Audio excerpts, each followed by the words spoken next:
Olá, seja bem-vindo. Esse é o programa Livros que Iluminam. E o livro que vai ser objeto do programa de hoje é um livro especial. Esse aqui, o Novo Testamento.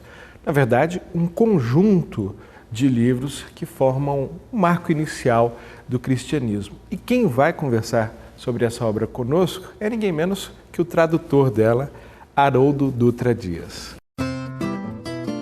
Traduzido diretamente dos manuscritos gregos, este projeto traz uma versão do Novo Testamento focada na linguagem, sem excluir questões culturais, históricas e teológicas. Acompanhada de ricas notas, a obra traz diversas expressões idiomáticas, palavras enigmáticas, tradições religiosas, comentários arqueológicos e críticas textuais abordadas de forma direta e sucinta, buscando facilitar a compreensão do texto. O objetivo é transportar o leitor ao cenário no qual Jesus viveu, agiu e ensinou, a fim de que escute suas palavras e seus ensinamentos como um morador daquela região e realmente ouvir a voz do mestre Galileu em toda a sua originalidade, vigor e riqueza cultural, para compartilhar com ele a pureza genuína dos sentimentos espirituais superiores. Sucesso absoluto de vendas, o Novo Testamento, de Haroldo Dutra Dias, esgotou sua primeira edição e já recebe uma imensa lista de interessados em adquirir a nova edição da obra.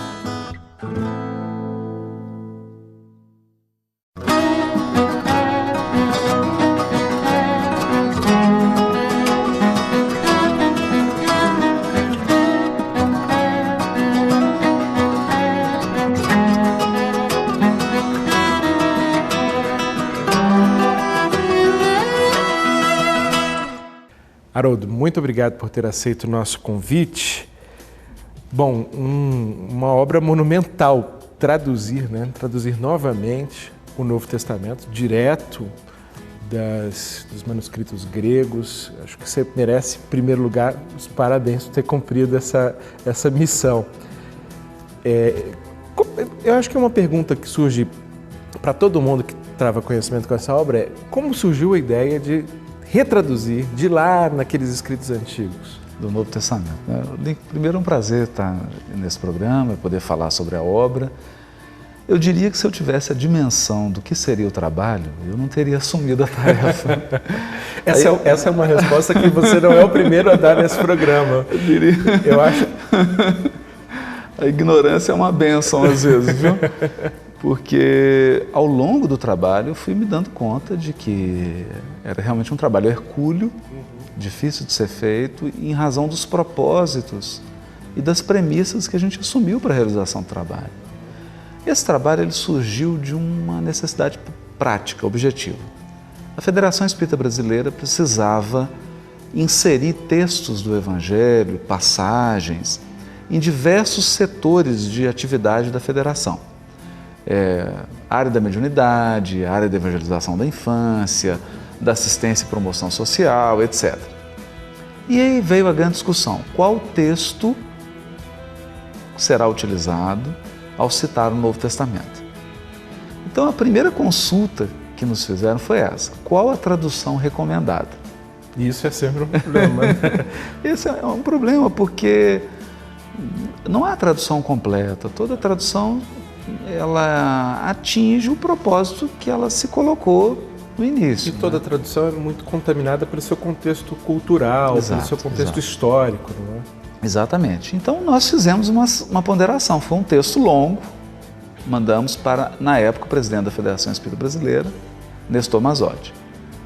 Quando ele viu aquelas considerações extensas, uma série de coisas que foram ditas, ele entrou em contato e pediu que eu viesse a Brasília com o presidente da União Espírita Mineira na época, Honório Abreu, que era um grande estudioso do Evangelho, com quem eu comecei a estudar o Evangelho à luz da doutrina espírita. Nós viemos a Brasília, sentamos, tivemos uma longa reunião e eu tive a oportunidade de explicar todas as dificuldades quando o assunto é tradução. E aí, no meio da conversa, fizeram o convite para fazer a tradução. No momento eu fiquei assim um pouco receoso, mas eu realmente não tinha ideia da dimensão.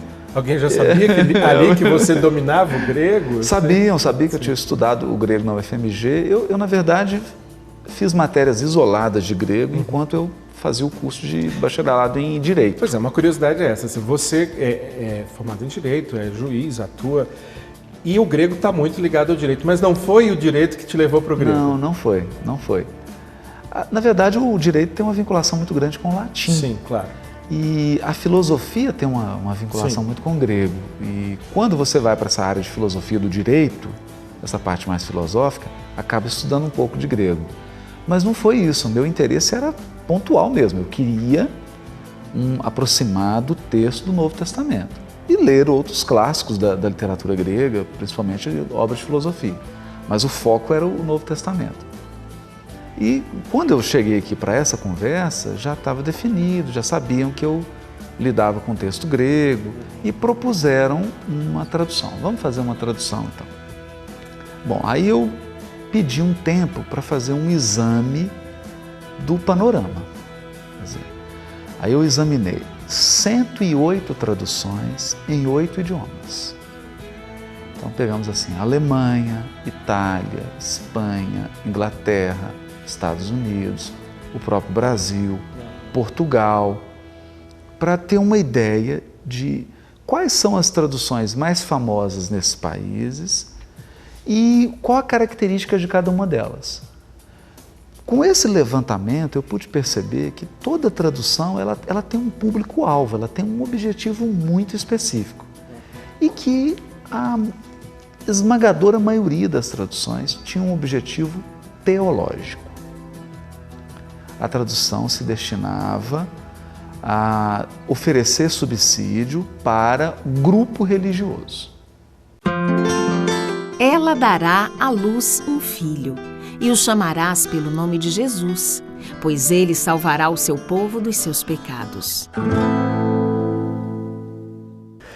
Antes, a gente vai tentar aprofundar muito nesse processo, mas eu queria que você já trouxesse para o nosso telespectador uma curiosidade, por exemplo, de uma expressão idiomática que te surpreendeu, assim, uma pesquisa, aquilo não era exatamente o que aparentava. Eu tive um caso muito engraçado. Tinha um rapaz que coordenava uma reunião de estudo do Evangelho e ele me ligou perguntando: olha, Haroldo, eu estou com um problema sério aqui. O grupo ia muito bem, estava tudo caminhando muito bem, até chegar um novato. E o novato fez uma pergunta aqui, a gente estava estudando a passagem, e era aquela em que Jesus se refere a João Batista, e ele diz assim: que foste ver no deserto? Uma cana sacudida, agitada pelo vento? E o novato levantou a mão, a gente falou assim: pois não. Ele disse assim: tem cana no deserto? E aí todo mundo ficou desconcertado. Nós vamos pesquisar esse assunto, agora não temos condição de responder. E ele ligou. Eu falo: olha, cana agitada pelo vento é uma expressão idiomática. Assim como engolir sapo, chutar o pau da barraca, chover canivete, você não interpreta uma expressão idiomática ao pé da letra, porque ela tem um sentido no conjunto. Ela tem um sentido funcional. É num uso da língua que aquilo faz sentido. Não sendo naquele uso, não faz sentido. Bom, Haroldo, eu já estou percebendo que um programa vai ser pouco para tratar desse livro, mas a gente deixa um gostinho no ar. Nós vamos fazer agora um pequeno intervalo e a gente volta daqui a pouquinho conversando esse bate-papo gostoso sobre o Novo Testamento que você traduziu. É só um instante, a gente já volta com o programa Livros que Iluminam. Estamos de volta com o programa Livros que Iluminam, hoje conhecendo um pouco mais o Novo Testamento, uma nova tradução desse livro que é um marco do cristianismo, esse conjunto de livros. E é Haroldo Dutra Dias, o tradutor dessa nova obra, que está conversando conosco. Haroldo, falávamos do trabalho hercúleo, né? De uma tradução do grego.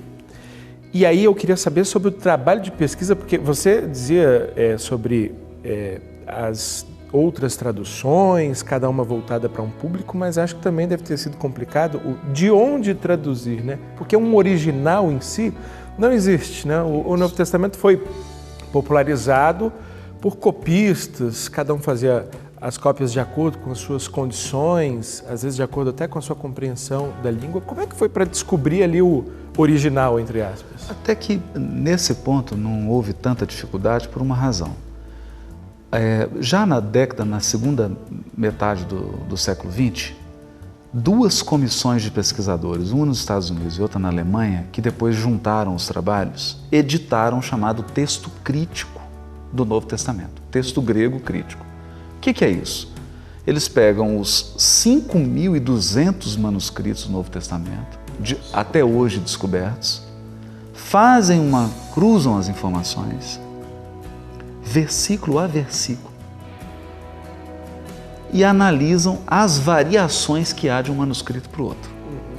Aquelas que são relevantes, eles colocam no pé de página.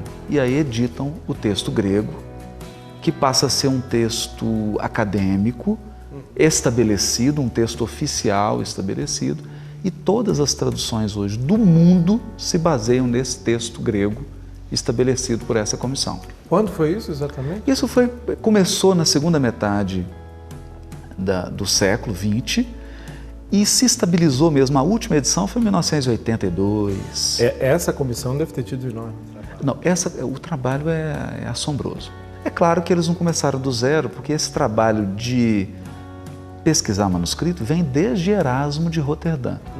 Mas o Erasmo possuía pouquíssimos manuscritos. A grande descoberta de manuscritos... Apesar de ter sido o grande comprador de manuscritos que a história conheceu, né?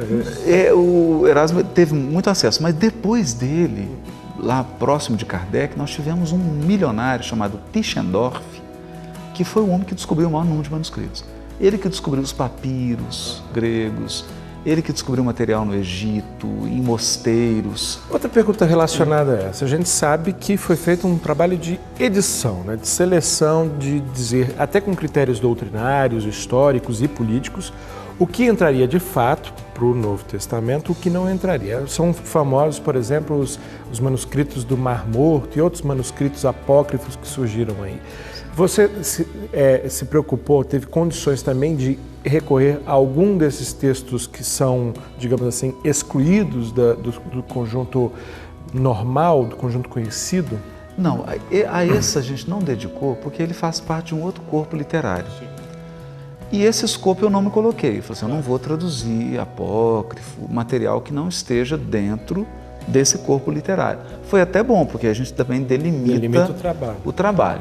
Metodologia científica, né? Fazer o recorte é fundamental. Fazer o recorte. Já tinha um texto estabelecido grego, que é um texto que todas as traduções, todas se baseiam nesse texto, dialogam com esse texto, né? É a partir desse texto que se traduz. Então isso eu já tinha resolvido. Aí eu precisava definir o escopo da tradução. E eu pensei, ora, eu quero fazer um trabalho linguístico. Para não ser acusado, primeiro, um espírita fazendo uma tradução, puxando a sardinha para a brasa dele. Eu ia fazer um trabalho filológico.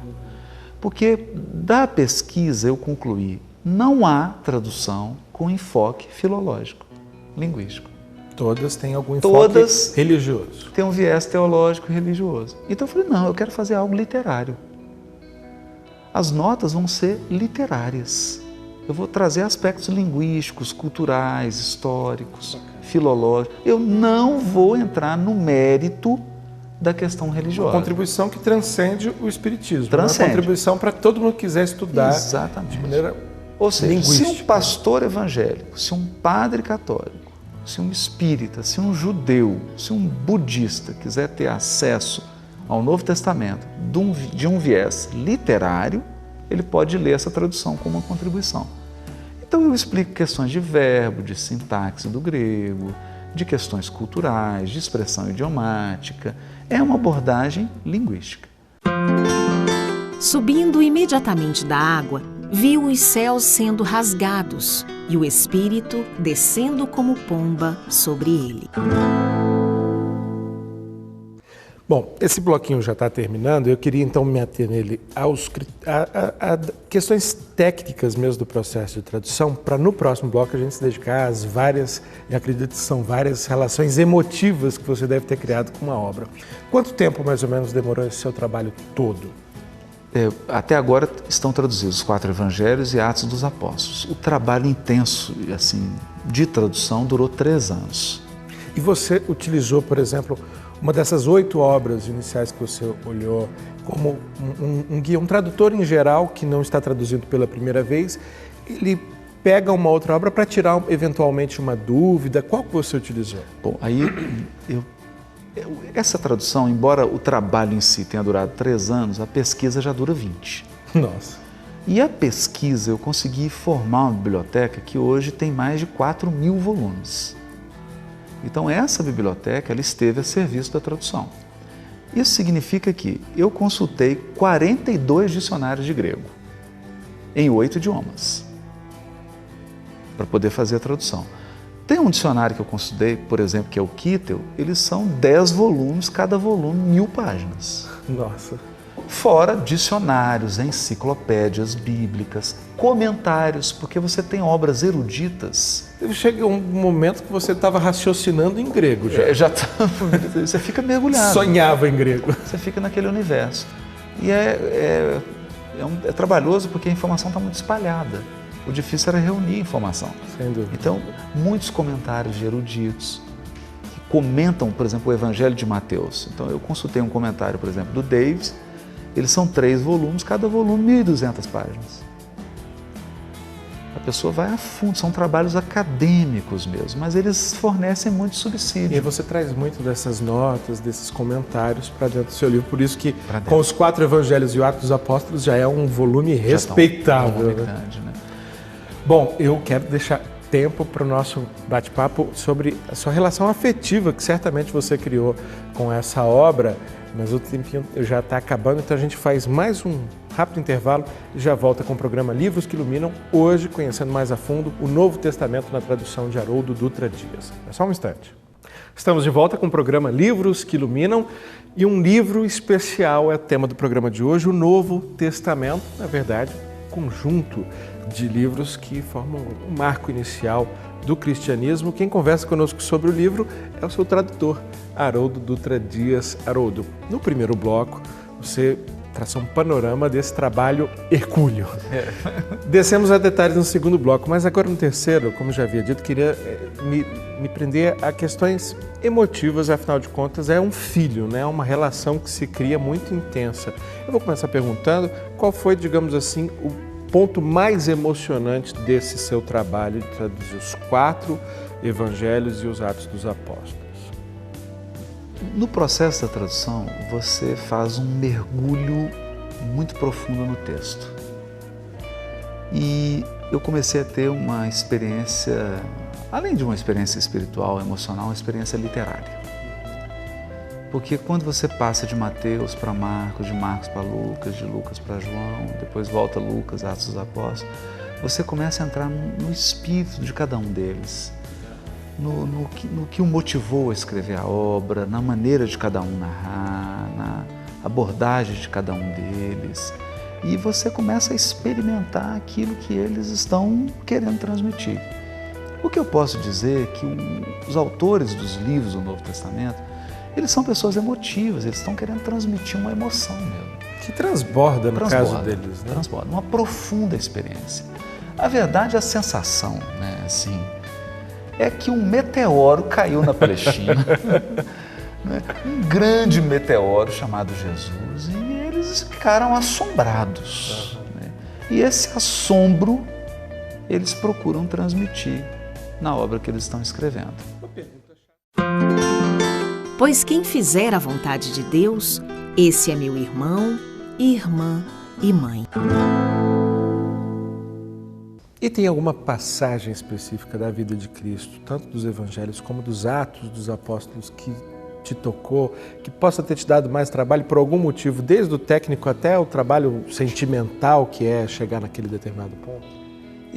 A parte que me emociona profundamente, 2 momentos aí nessa tradução, são as parábolas de Lucas, porque elas têm uma força, uma riqueza linguística, emotiva, da própria metáfora do texto, e o Evangelho de João.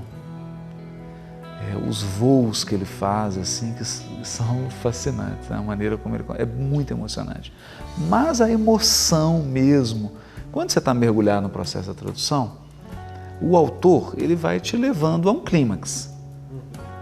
E o clímax é a crucificação. Bom, como eu previ, o tempo acabou muito antes do tema acabar. A gente conversaria aqui pelo menos mais uns 500 versículos, né, sobre essa maravilhosa obra. Mas rapidamente, para a gente acabar. O livro esgotou muito rapidamente e são inúmeros os pedidos. E sei que você já está trabalhando no restante, né, do Novo Testamento. Eu acho que deve ter muita gente na expectativa do Apocalipse, né? Exatamente. Todo mundo. Então eu queria que você falasse rapidamente sobre essa nova fase do trabalho e sobre a nova edição. Nós temos duas notícias boas, né? A primeira é que esse mês, ou início do mês que vem, teremos uma reimpressão dessa obra. Então, estamos no comecinho de 2013. Isso. Então, março de 2013, uma reimpressão para atender um pouco essa demanda reprimida. O plano é que em dezembro de 2013 seja o lançamento da segunda edição, revista, corrigida e ampliada, com a presença dos 27 livros do Novo Testamento, de Mateus a Apocalipse. Passando pelas maravilhosas epístolas de Paulo. Principalmente as de Paulo. Bom, quero agradecer muitíssimo mais uma vez a você, Haroldo Dutra Dias, por conversar conosco, dedicar seu tempo e dar mais uma vez os parabéns por esse trabalho fabuloso, viu? E agradeço a você que nos acompanhou mais uma vez no programa Livros que Iluminam. Até uma próxima edição.